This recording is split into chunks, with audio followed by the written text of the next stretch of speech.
Watery eyes is a common symptom that many patients express their concerns about to their optometrist.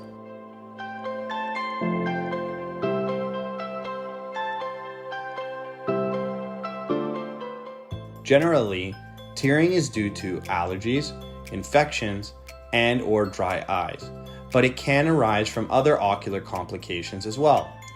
For allergies, the eyes become inflamed and red when the allergen has reached the ocular surface, causing itching and excessive tearing. Similarly, bacterial or viral infections that are active will cause a disruption to the ocular surface, leading to watery eyes. Surprisingly, dry eye patients will experience watery eyes too, since an unstable tear film is present. The unstable tear film triggers one's eyes to produce more tears in an attempt to compensate for this instability. If you are experiencing watery eyes, visit an optometrist for a proper diagnosis and treatment solution for you.